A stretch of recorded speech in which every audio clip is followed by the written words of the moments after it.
Agaseke k'amakuru mu karere ngapfunduriye muri Kongo Kinshasa. Leta ya Repubulika ya Demokarasi ya Kongo yavuze ko yabajwe cyane n'abandi bantu benshi bapfiriye mu bucukuzi bw'amabuye y'agaciro bunyuranyije n'amategeko mu kirombe cya Rubavu kigenzurwa n'inkekemo z'M23 mu burasirazuba bwa Kongo Kinshasa. Mu bapfuye harimo abana n'impinja naho abandi benshi bakomeretse. Nk'uko itangazo rya Minisiteri y'Itangazamakuru ya Kongo ribivuga, leta yavuze ko abantu itaramenya umubare bapfuye mu gitondo cyo kuwa gatandatu ahagana saa 10 za mu gitondo kubera inkangu nini yatewe n'imvura nyinshi. Iyo nkangu yazibye inzira z'imbere mu kirombe cya Gakombe kinazi ku izina rya Gatambi Karambariro kari mu gace ka P1659 ka kompanyi y'igihugu yitwa Sakima cyangwa Société Orifère du Kivu et du Maniema iruya muri teritwari ya Masisi muri Kivu Amajyaruguru. Nta kimutwe M23 ugenzura Rubaye n'ibindi bice byinshi byo muri Kivu Amajyaruguru na Kivu y'Epfo wahise utangaza kuri iyo nkangu yatangajwe na leta ya Kongo Kinshasa. Leta ya Kongo ivuga ko kubera ko umutekano w'aho karere ugihungabanijwe n'urugaga rw'ubushotoranyi no kwigarura ubutaka rwa M23 na RDF kugeraho byabereye bigoranye. Ibyo bikaba byatumye leta ishobora kuvugana n'abariyo n'abigenga ngo imenye umubare nyawo bapfuye. U Rwanda rushinjwa na Amerika no muri raporo zibone gufasha umutwe w'inyeshyamba M23 urwanya ubutegetsi bwa Kongo Kinshasa mu kuba abasirikare ibikoresho n'amategeko. Leta y'u Rwanda ihakana gufasha M23 ikavuga ko yashyizeho ingamba z'ubwirinzi mu ntangiriro z'umwaka, ariko Ambasaderi w'u Rwanda muri Amerika yemeje ko u Rwanda rufitanye ubufatanye n'M23 mu by'umutekano. Ubu ni ubwa gatatu minsi 37 ishize abantu bapfiriye mu bucukuzi bw'amabuye y'agaciro bunyuranyije n'amategeko mu kirombe cya Rubaye nk'uko leta ya Kongo bivuga. Icyo kirombe cyaheruka guhirima ku itariki 3 Werurwe na tariki ya 28 Mutarama uyu mwaka. Amahirimo bigiranwa ko yapfiriyemo abantu barenga 500 bose hamwe. Leta ya Kongo yavuze tukwisubiramo ko ibintu bipfiramo abantu kongeye kugaragaza ibyago bikomeye cyane abaturage basivira bahura nabyo muri aka karere k'ubucukuzi nk'abacukuzi gakondo n'abana bahatirwa gukorera mu birongozi cyangwa se mu nzira zidatekanye. Ibirombe by'Irubaye birimo hafi 15% bya korute yose icuruzwa ku isi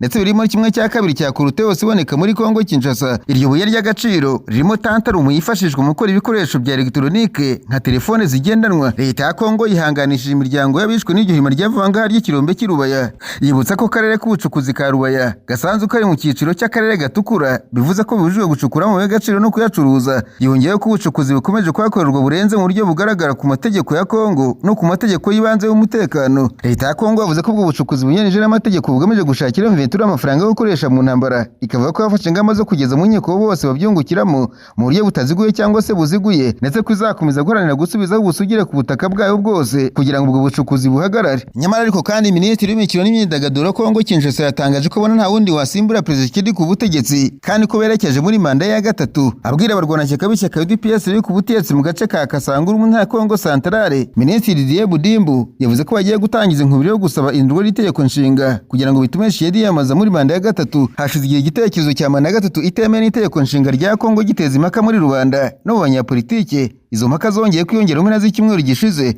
Minisitiri Budimbu mu kumvikanisha ko Perezida Tshisekedi agomba kugumaho, ati niba Perezida Tshisekedi avuye ku butegetsi ninde yabusigira kandi so yabuha yabukoresha iki? Budimbu yasubiyemo ibikorwa by'iterambere n'imibereho myiza avuga ko Tshisekedi yagejeje ku gihugu mu gushimangira ko kwegumana ubutegetsi. Yavuze ko bagiye gukora ubukangurambaga yise tu droit na toi cyangwa se twerekeje ku manda ya gatatu cyangwa se twerekeje kuri manda ya gatatu. Bamwe mu batavuga n'ubutegetsi bamaganye igitekerezo cyo mu ishyaka rya Tshisekedi cyo gushaka guhindura Itegeko Nshinga kugira ngo yamaze manda ya gatatu. Z'icyumweru gishize Augustin Kabuya umunyamabanga mukuru w'ishyaka UDPS yavuze ko bagomba gukora ku Itegeko Nshinga. Kabuya yumvikanye agira ati Mobutu yarihinduye inshuro 17, Muzehe Ruhande Zire Kabila yarihinduye inshuro 3 na Joseph Kabila yarihinduye. None ni iyihe ngingo yabuza UDPS gukora ku Itegeko Nshinga? Mu cyumweru gishize Bahati Lukwebo umukuru wungirije wa Sena ya Kongo Kinshasa yatangaje ko yamaganye imihate yose yo kugerageza guhindura Itegeko Nshinga ry'iki gihugu. Mu mpera z'icyumweru gishize Sena ya Kongo yasohoye itangazo rivuga ko itandukanije byatangajwe na Lukwebo ko yabivuze ku giti cye. Tshisekedi uri ku butegetsi kuva 2019 ubwo ntaravuga niba yifuza manda ya gatatu gusa 2024 yavuze ko Itegeko Nshinga rikwiye kuvugururwa kuko raho rifite intege nkeya. Ubutegetsi bwe buhanganye n'ibibazo bitandukanye birimo intambara muri Asazuba bw'iki gihugu, intambara leta ivuga ko ari ubushotoranyi bw'u Rwanda rufasha umutwe wa M23, ibyo leta y'u Rwanda yakana. Amatora ataha muri Kongo Kinshasa ateganyijwe mu kuza kwa 2018 ubwo manda ya kabiri Tshisekedi y'imyaka 5 izaba irangiye. Ariko kandi kuwa gatandatu hoza ari Minisitiri wa Kongo akaba n'umunyapolitike Steve Mbikayi yashyize ahagaragara icyo yise carte blanche nimero 91 ku rukuta rwa X asaba ko Kongo Kinshasa ishaka igisubizo gifatika ku Rwanda. Muri iyo nyandiko yiswe mu guhangana n'u Rwanda igitero ni ngombwa, umunyapolitiki yagize icyo avuga ku ijambo rya Perezida w'u Rwanda Paul Kagame aherutse kugeza ku bagari ibihugu byabo mu Rwanda bakorera i Kigali. Nk'uko Mbikayi bitangaza ngo ijambo rigizwe n'ubushotoranyi kuri Kinshasa no mu muryango mpuzamahanga. Mbikayi avuga ko nyuma yo kwemeranya ku gitutu mpuzamahanga kuvana ingabo z'u Rwanda ku butaka bwa Kongo, ngo umuyobozi w'u Rwanda yaba yisubiyemo yongera gushinja Kinshasa ko yananiwe gusenya inyeshyamba za FDLR. Ati nyuma yo kwemeranya kubera igitutu cy'igitutu cy'ibihano bya Amerika cyo gukura ingabo ze ku butaka bwa Kongo, perezida w'u Rwanda yahinduye imitekerereze. Steven Mbikayi yakomeje agira ati araturirimbira ya ndirimbo ishaje inshingano zawe Kinshasa zo gusenya FDLR. Mu nyandiko ye umunyapolitiki yavuze ko ibihano no kwima viza byasabwe n'abafatanyabikorwa b'Iburengerazuba bidahagije kugira ngo ibintu bihinduke. Yabishimangiye agira ati mu guhangana n'iki kibazo ibihano byatangajwe ndetse no guhagarika viza ntibihagije. Igihe kirageze cyo gusubiriza ku kibuga Kagame ashobora kumva no kubaha aricyo cy'ingufu. Uyu munyapolitiki yiyongereye ku bandi banyapolitiki n'abayobozi ba Kongo Kinshasa no perezida Tshisekedi ubwo bakonje kugaragaza inyota yo gushaka gutera u Rwanda no gukuraho ubutegetsi bwarwo banyuze mu nzira zose zishoboka, harimo no gukoresha FDLR, umutwe washinzwe n'abasize bakoze jenoside yakorewe abatutsi mu Rwanda. Mabwire kandi ko ibiro ry'FCM Ventura ryatangaje ko ryongeye gushyikiriza komite mpuzamahanga ya Croix Rouge abasirikare barenga 5,000 mu ngabo za Kongo Kinshasa bafatiwe mu bice bitandukanye ku rugamba. Itangazo rya FCM Ventura rivuga ko abasirikare bazasubizwa Kinshasa bigizwe muri na Seychelles. Umuhango wo gutanga abasirikare biravuga ko wabaye kuwa mbere ku itariki 2 Werurwe ubera mu kigo cya gisirikare cya Rumangabo ni muri Kivu Amajyaruguru. Banyuze muri icyo gikorwa FCM Ventura ivuga ko yongeye gushimangira ko yemeje kubareza ibyo yemeje mu rwego rwo kubaka icyizere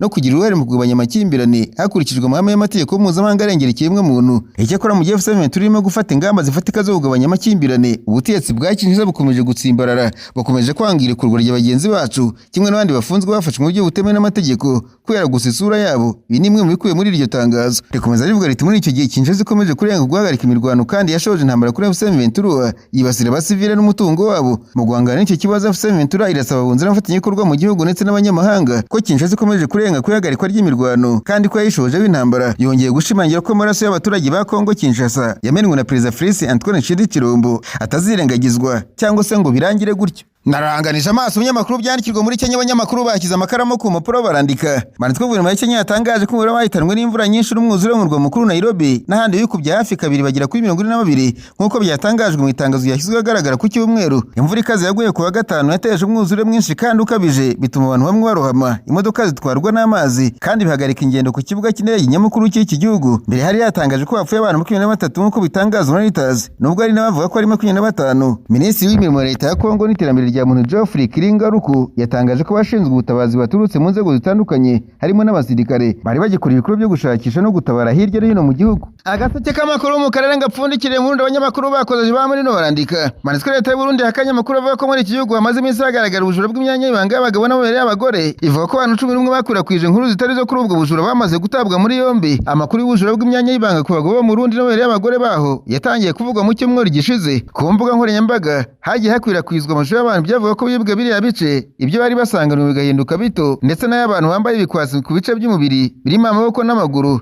nk'uburyo bwo guhangana na buriya bujura. Minisiteri y'umutekano imbere mu Burundi binyuze ku rugo rwa X itangaza ko bya buriya bujura ari binyoma. Ivuga ko abantu 11 bamaze iminsi bakwirakwizwa ibyo nyuma bamaze gutabwa muri yombi. Iti nta muntu n'umwe uratakaza umwanya w'ibanga cyangwa se amabereye ngo bigabanuke bitewe n'ubukorwaho n'undi muntu mu Burundi. Abantu 11 babikwirakwizaga bamaze gutabwa muri yombi. Polisi y'u Burundi ku wa gatanu mu cyumweru gishize yatangaje ko yamaze gutangiza iperereza kugira ngo imenye ubuhuha by'ubujura bw'imyanya y'ibanga bwaturutse. Usibye mu Burundi ubujura bwa biriya bice bivuga ko bunakorwa hifashishijwe imbaraga zidasanzwe. Bimaze iminsi bunavuga mu mujyi wa Uvira, Karemina, Kolwezi yo muri Repubulika ya Demokarasi ya Kongo. Umuyobozi wa polisi muri Kolwezi Emmanuel Katambwe ku wa kane w'icyumweru gishize yatangaje ko abantu 13 bavuga ko bibwe ibitsina byabo basanze nta rumwe muri bo batakaje iki. Mu makuru yo mu mahanga ibiciro by'ibitoro ku masoko mpuzamahanga byakomeje kuzamuka hejuru y'amadolari 100 ku kagunguru kaba karimo hafi litiro 159 k'ibitoro bitunganijwe mu gihe intambara hagati ya Amerika ifatanije n'Israel kuri Iran igeze ku munsi wa 10. Impamvu nyamukuru nuko umuhoraho umuzi w'ingenzi cyane mu kura ibitoro mu bihugu by'uburasirazuba bwo hagati bikagera ku isoko ry'isi ukomeje gufungwa. Ku isoko ryo muri Aziya akagunguru k'ibitoro kazamutseho 28% kagera ku madolari ya Amerika 118. Ingaruka zizamuka ry'ibi biciro ziteze kugera no ku masoko mu bihugu byinshi ku isi niba nta gihindutse. Iri zamuka niryo rya mbere ribayeho kuva muri Gashyantare mu myaka ine ishize ubwo Urusiya bwateraga Ukraine. Ibitoro bigera kuri 20% bigurishwa ku isi bica muri uriya muhoraho Hormuz. Iran yafunze kuva intambara yatangira. Abasesenguzi bamwe bagaragaza ko ibintu bikomeza kugera mu mpera z'uku kwezi akagunguru k'ibitoro gashobora kugera ku madolari ya Amerika 150, igiciro katigeze kageraho na rimwe na mbere. Perezida wa Amerika Donald Trump kuri izamuka ry'ibiciro by'ibitoro yavuze ko ari by'igihe gito ko bizamanuka vuba nyamara gusenya ingufu kirimbuzi za Iran. Mu butumwa bwanditse ku rubuga rwa Truth Social yongeye ko iki giciro cyazamutse ari ikiguzi cy'Amerika n'isi bagomba kwishyura amahoro n'umutekano. Mbabwire kandi ko umuhungu wa Ayatollah Ali Khamenei, Mojtaba Khamenei, ariwe wagenwe nk'umusimbura wa se wishwe n'ibitero bya Leta Zunze Ubumwe za Amerika zifatanyije na Israel. Intambara Amerika na Israel byateje kuri Iran imaze iminsi 10. Amerika yasabye ingabo za Iran kurambika intwaro hasi. Iran ivuga ko ibyo bitazigera bibaho. Ku cyumweru nijoro nibwo impuguke mu idini ya Islam zemeje umusimbura wa Ayatollah Ali Khamenei ariwe muhungu wa kabiri Sayyid Mujtaba Hussein Khamenei bita Mujtaba Khamenei. Itangazo igisirikare kigamije impinduramatwara cya Iran IRGC cyasohoye ivuga ko cyiteguye kubahiriza amabwiriza no kwitanga bya nyabyo ku butegetsi bw'umuyobozi w'ikirenga Mujtaba Khamenei. Mujtaba Khamenei w'imyaka 56 y'amavuko afite umugore n'umwana umwe. Amakuru avuga ko afite amatwara akarishye kurusha ayase wishwe na Amerika na Israel. Hari bamwe bemeza ko ari we muyobozi ukwiye, abandi muri Iran bakavuga ko atigeze ategurirwa kuzaba umuyobozi wo kuri uru rwego. Gusa ubwo se Ayatollah Ali Khamenei yicwaga tariki ya 24 z'ukwezi kwa kabiri, izina ry'umuhungu we Mujtaba Khamenei ryakomeje guhihwiswa mu bazamusimbura. President Trump wa Amerika yari yavuze ko azagira uruhare mu gushyiraho abayobozi ba Iran nk'uko byagenze muri Venezuela, aho yavuze ko adashaka ko Iran igira abayobozi bazatuma mu myaka 5 nanone hongera kuba intambara. Ibitero bya Amerika na Israel kuri Iran byahungabanyije ubuyobozi kuko benshi bishwe ndetse n'abayoboye ingabo, ariko igihugu cyakomeje kwihagararaho. Ubuzima imbere burakomeza kuryo nta n'ikigaragara ko abaturage bazajya mu mihanda ngo bahire ku butegetsi nk'uko byari byifuzo bya Amerika na Israel. Iran yagaragaje kugenda gahoro mu byo gushyiraho abayobozi bashya bitewe n'uko Israel irekereje ngo ibamarire ku icumu.